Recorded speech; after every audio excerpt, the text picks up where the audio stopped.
E assim nós finalizamos o nosso estudo sobre o livro de Gênesis. Escolhemos algumas histórias mais gerais, outras mais específicas, e para finalizar, eu quero trazer a história de dois personagens que geralmente são mal compreendidos pelos estudantes da Bíblia.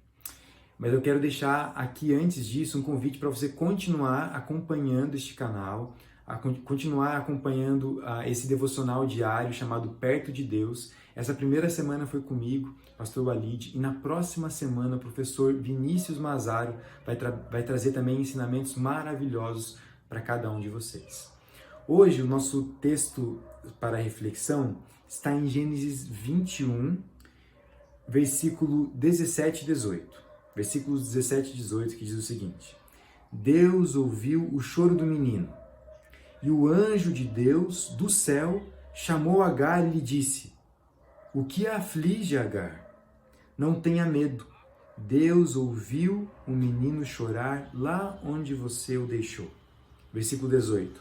Levante o menino, tome pela mão, porque dele farei um grande povo. Esses dois personagens que são muitas vezes mal compreendidos são Agar e Ismael. Por que mal compreendidos?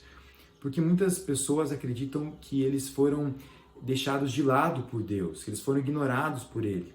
Mas quando a gente analisa tanto Gênesis 21, que é a história que a gente leu, como também Gênesis 16, que é a história do nascimento de Ismael, a gente percebe que eles foram muito honrados por Deus. Você se lembra que Agar, ela foi mandada embora para o deserto a primeira vez, e ali Deus tem um encontro com ela, promete que ela seria muito honrada porque deu a ela um filho, deu até um nome para esse filho. E é tão bonito esse encontro que acontece algo único na Bíblia, alguém dando um nome para Deus. E Agar dá um nome para Deus, ela diz: aquele que me vê. Olha que história bonita e honrosa. E quanto a Ismael, a gente percebe também a mesma coisa. Existe aqui uma promessa de honra para ele, que a gente leu. E farei dele um grande povo. Essa é uma das promessas que Deus faz a Ismael. Depois ele vai ter 12 príncipes também na linhagem dele. E por que a gente pegou essa história para falar um pouquinho hoje? Pode ser que você às vezes se sinta mal compreendido, mal compreendida pelas pessoas. E pode ser que tenha alguém na sua vida que acha que te conhece e por isso faz um julgamento todo sobre a sua vida e fala coisas que te magoam, te machucam. Mas na verdade, quando a gente vai para a Bíblia, por mais que seja um livro que está sempre nas nossas mãos, a gente olha essa história e muitas vezes a gente não consegue compreender como a Bíblia realmente traz. E por que isso é curioso? Porque é uma história que está aqui, olha, nas nossas mãos, a gente pode olhar, pode estudar, reler, e a gente sempre aprende mais. E o que a gente aprende com essa meditação, então? A gente aprende que sempre a gente deve buscar olhar as pessoas da melhor maneira possível.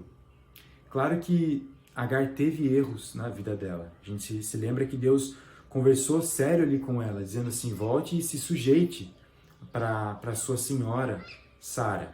Então ela precisava lidar com sentimentos de orgulho no coração dela, etc. Mas a gente não pode colocar mais coisas aí na ficha de Agar de graça, porque a gente interpretou mal essa história. Da mesma forma, nós não devemos interpretar mal as pessoas sem provas, sem conhecer a história delas por completo. E a verdade é essa: nós nunca conhecemos a história de alguém por completo. Por mais que essa pessoa conte muitas coisas, você não conhece a minha história por completo, como eu não conheço a sua por completo.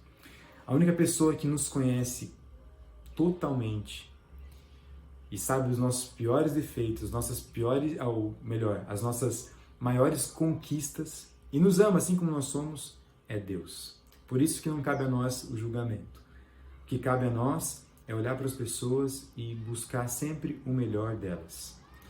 O meu desejo hoje é que quando a gente tenha um olhar para a Bíblia, para o livro de Gênesis, que é o que a gente conversou durante essa semana, mas por toda a Bíblia também, e principalmente quando a gente olhe para o outro, para outras pessoas, que nós tenhamos essa ótica, esse olhar, que é um olhar mais parecido com Jesus.